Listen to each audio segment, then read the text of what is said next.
तो अब हम लोगों को मैग्नेटिक फील्ड निकालना है। एक सर्कुलर करंट लूप है, मतलब एक करंट लूप है जिसको हमने सर्कल के फॉर्म में बना दिया है, और उसके सेंटर पे हमको निकालना है कि कितना होगा मैग्नेटिक फील्ड। तो क्या करें, हेडिंग डालें। पहले हेडिंग डालेंगे magnetic field at centre of a circular loop, circular current loop.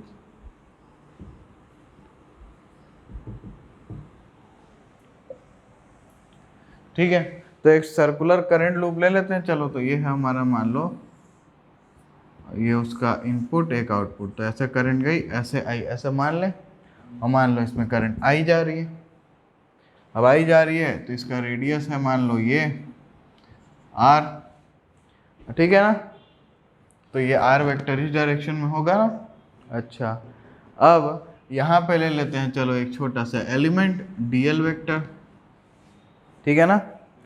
तो अब क्या, जो पूरा लूप है उसको अपन छोटे छोटे पार्ट्स में डिवाइड कर सकते हैं, और फिर डीएल एलिमेंट को लेके बायोट सेवर्ट लॉ लगाते हैं। चलो, तो बायोट सेवर्ट लॉ क्या बोलता है कि dB is equal to mu naught upon 4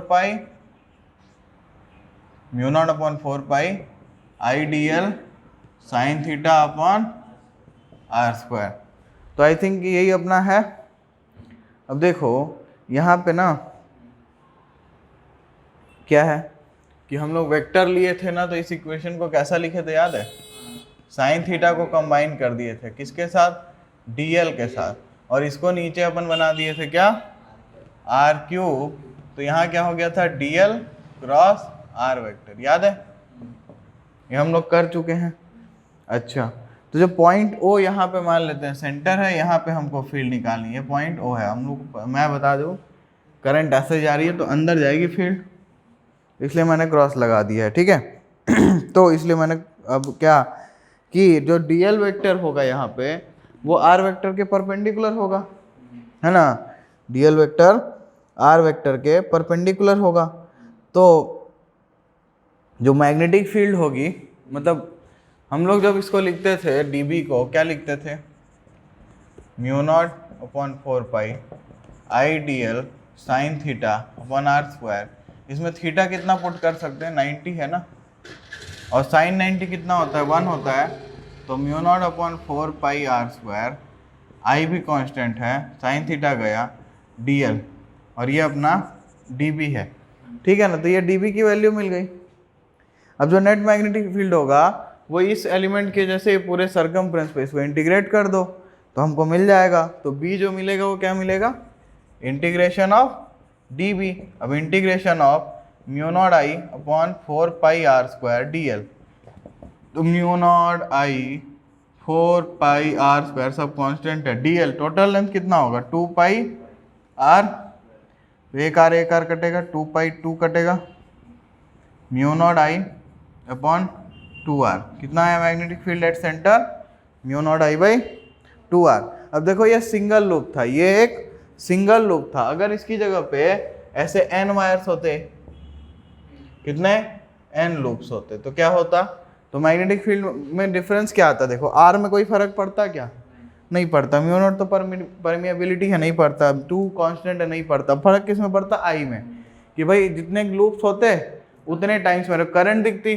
तो फॉर n लूप्स क्या आ जाता है ये चीज? मैं b की वैल्यू क्या लिख सकता था? Mu not an I upon 2r। बात समझ में आई क्या? तो इस तरीके से हम लोग मैग्नेटिक फील्ड निकाल सकते हैं at the centre of a circular current loop. अभी हमने क्या देखा? अभी हमने देखा कि रिंग के सेंटर पे मैग्नेटिक फील्ड कितना होता है। तो अब हम लोग देखेंगे कि रिंग के सेंटर पे जब एक्सिस को ड्रॉ करोगे तो उसके किसी एक पॉइंट P पे मैग्नेटिक फील्ड कितना होगा। तो अगला हेडिंग जो हमारा है वो क्या है? Magnetic field along the axis of a circular current loop. Heading डालेंगे magnetic field at axis of a circular current loop.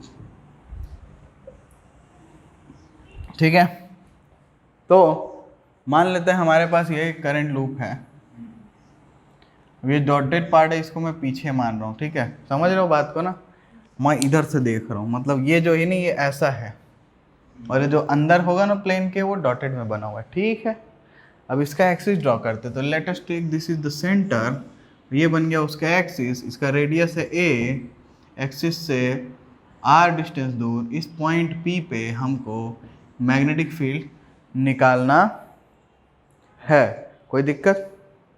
ठीक है, तो अब क्या किया जाए, एक करंट एलिमेंट लेते हैं, तो यहाँ पे हम एक छोटा सा करंट एलिमेंट dl लेते हैं। चलो ठीक, अब इस dl का इस पॉइंट P से जो डिस्टेंस है ना, वो है मान लो s वेक्टर। कोई दिक्कत? अब देखो ध्यान से समझने वाली बात अब यहाँ पे है, ये है हमारे पास 3 मार्कर, जिसको हम मानेंगे 3 एक्सिस की तरह। अब आपको मैंने अभी तक क्या सिखाया हुआ है कि हमारा जो मैग्नेटिक फील्ड होता है वो परपेंडिकुलर होता है किससे, करंट एलिमेंट के और डिस्टेंस वेक्टर के, डिस्टेंस वेक्टर है ना। यहाँ डिस्टेंस वेक्टर है, ये करंट एलिमेंट कैसा होगा, ये ऐसा रिंग है, ये ऐसा रिंग है, तो यहाँ पे इसमें करंट की डायरेक्शन तो मैंने ड्रॉ ही नहीं किया ना, तो करंट की डायरेक्शन है इसमें ऐसी। ठीक है, तो अब बताओ, मैं यहाँ देख रहा हूँ ऐसा, ये रिंग ऐसा है, तो मुझे यहाँ पे करंट कैसा दिखेगा, बाहर आता दिखेगा। अच्छा, डिस्टेंस वेक्टर ऐसा है कुछ मेरा, अरे दादा कैसे पकड़े भाई, ये हमारा ब्लू वाला जो है ये हो गया, ये हमारा डिस्टेंस वेक्टर हो गया, है ना। मैग्नेटिक फील्ड किधर होगा, इन दोनों के परपेंडिकुलर, ऐसा। समझ में आया क्या? अब ये ऐसा होता, अगर ये तीनों आइटम ऐसे होते तो ठीक था, बट यहाँ पे क्या है ना, क्या है, ऐसा है। ये जो अपना डिस्टेंस वेक्टर है वो कुछ झुका हुआ है। अब ये जितना ये ब्लू रेड देखो, जितना ये ग्रीन वाला झुक रहा है उतना ही रेड वाला ऐसा हो रहा है। समझ रहे हो क्या? तो जब मैं इस चीज़ को ड्रॉ करना चाहता हूँ तो यहाँ पे मैं ड्रॉ कर रहा हूँ dB को, किसकी वजह से, इसकी वजह से। बात समझ में आ गई ना, पक्का? ठीक है, अब दूसरा एलिमेंट इसका भाई बंधु, इसके डायमेट्रिकली अपोजिट एंड पे मिलेगा। ओके, इसकी वजह से फिर ये ds वेक्टर ले लेंगे, और इसका भी मैग्नेटिक फील्ड सेम उसी कॉन्सेप्ट से, ये वाला ऊपर की तरफ है रिंग के, रिंग ऐसा है तो ये वाला मैग्नेटिक फील्ड ऐसा ऊपर है, ऐसा एंगल पे, और ये वाला नीचे होगा ऐसे एंगल पे। बात समझ में आई क्या? ठीक है, तो इसको भी ड्रॉ कर लेते हैं dB। अब अगर मैं इस एंगल को फाई लेता हूं, तो मैं क्या बताया ना, जितना एंगल ये झुकेगा, ये फाई है तो यहाँ देखो, यहाँ होता तो ये वाला फाई होता ना, तो जितना ये झुकेगा उतना ये इधर होगा यहाँ से, तो ये एंगल अगर फाई है, कोई दिक्कत है क्या? समझ में आ गया ना, पक्का? बहुत बढ़िया। तो अब क्या, dB के 2 कंपोनेंट होंगे, इधर होगा क्या, dB कोस फाई, फाई इधर है भाई साहब, और इधर dB साइन फाई, इधर dB ये वाला भी फाई होगा ना, dB कॉस फाई, और इधर dB। कोई दिक्कत यहाँ तक? अब अगर यहाँ तक समझ गए होगा तो ये डेरिवेशन तो कॉपी पेस्ट होने वाला है अब आसानी से। ठीक है, तो भाई ये जो dl एलिमेंट है, करंट एलिमेंट, इसकी वजह से जो मैग्नेटिक फील्ड आएगी यूजिंग बायोट-सावर्ट लॉ, क्या लिख सकते हो, dB is equal to mu naught upon 4 pi I dl sine theta by R square. तो लिख लो फिर इसको, dB is equal to mu naught upon 4 pi I dl sine theta की phi, sine phi. Theta angle किसके किसके बीच होता था, थीटा एंगल होता था करंट और रेडियस वेक्टर के बीच का एंगल होता था ना। करंट और रेडियस वेक्टर के बीच का एंगल यहाँ पे कितना है, करंट ऐसी जा रही है, रेडियस वेक्टर उधर है 90 डिग्री, तो कहाँ से फाई लेने बात कर दे भाई, थीटा होगा ना। अच्छा, डिस्टेंस कितना लें, आर लें, अब यहाँ पे है एस लेंगे ना, आंखें खोल के देखना नहीं है, एस स्क्वायर। समझ में आ गया? ये इसमें कोई दिक्कत है क्या? अब जैसा कि तुमको मालूम है, हमने बता दिया था, क्या बताया अभी अभी, कि dl vector is perpendicular to s vector, so theta is equal to 90 degree, तो sine theta is equal to 1। अच्छा, तो dB की वैल्यू क्या मिली, mu naught upon 4 pi I D L upon, कोई दिक्कत है क्या?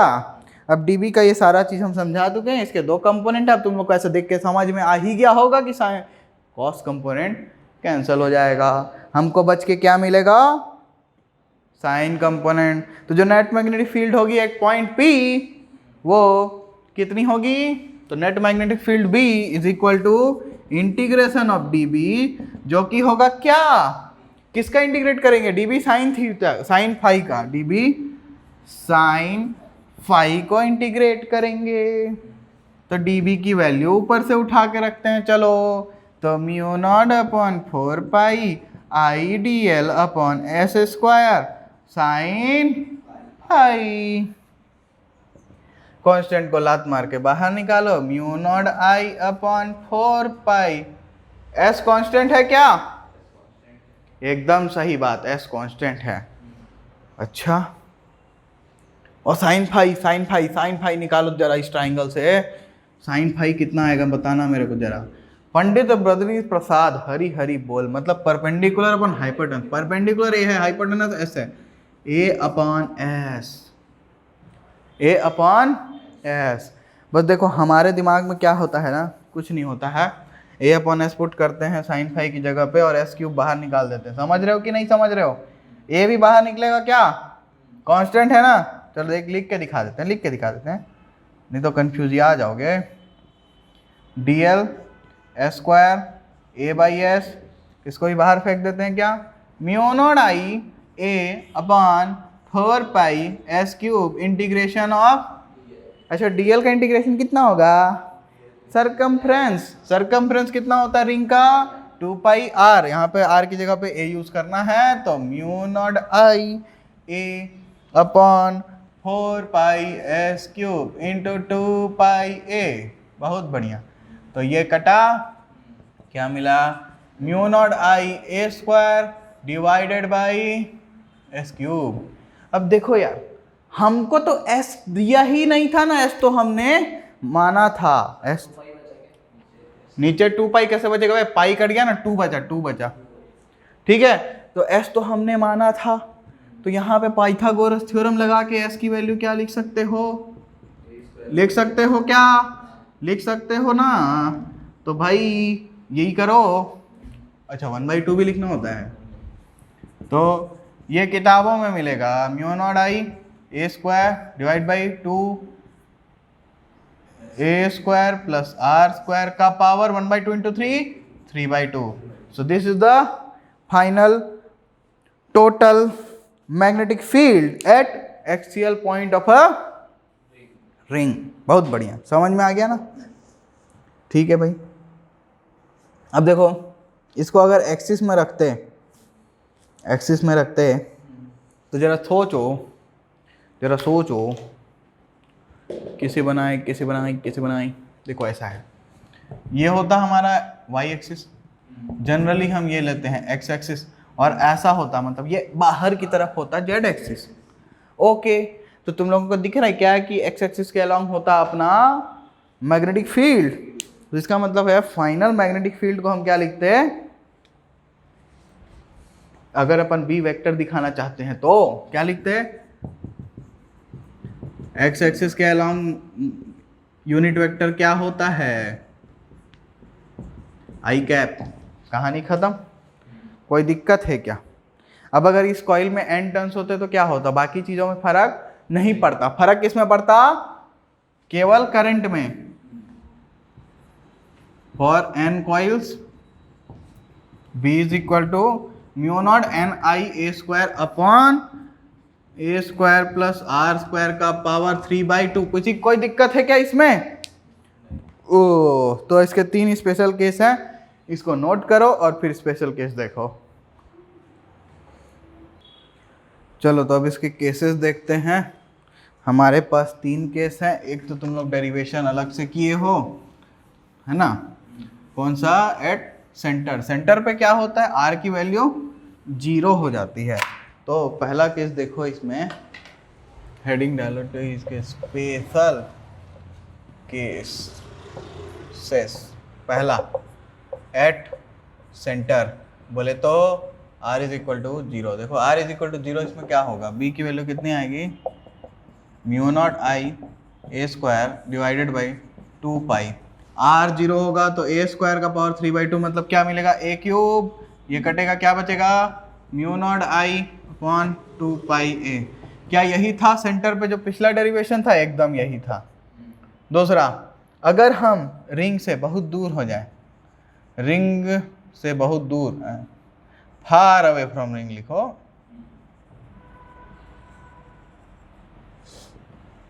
तो इसका मतलब क्या है कि r is very very very greater than a। इसका मतलब क्या है, a स्क्वायर को नेग्लेक्ट कर दो, बेचारा गरीब आदमी, कोई वैल्यू नहीं है उसकी, तो क्या हो जाएगा, b का वैल्यू कितना हो जाएगा फिर, mu naught I A square divided by 2, यहाँ a स्क्वायर नेग्लेक्ट होगा, r स्क्वायर का पावर 3/2 कितना होगा, r क्यूब हो गया, इतना ही है।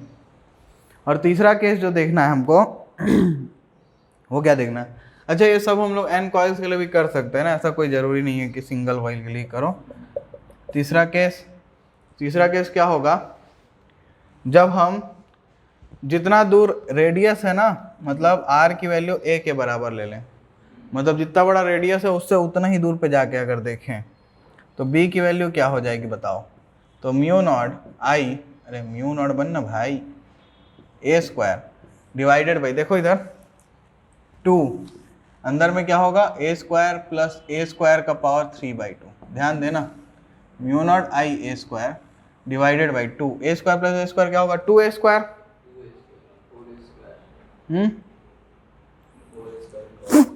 तो 2 का पावर 3/2 क्या होता है, 2√2, और a स्क्वायर का पावर 3/2 क्या होगा, a क्यूब, तो ये कटेगा, तो क्या मिला हमको फाइनली,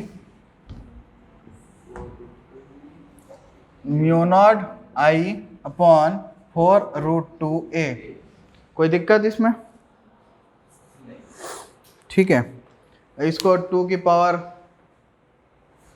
5/2 भी लिखा है बुक ने, हम नहीं लिखेंगे, हमको नहीं पसंद आया। कोई दिक्कत है क्या, हाँ, आगे बढ़ते हैं फिर, इसको छापो और ख़त्म करो।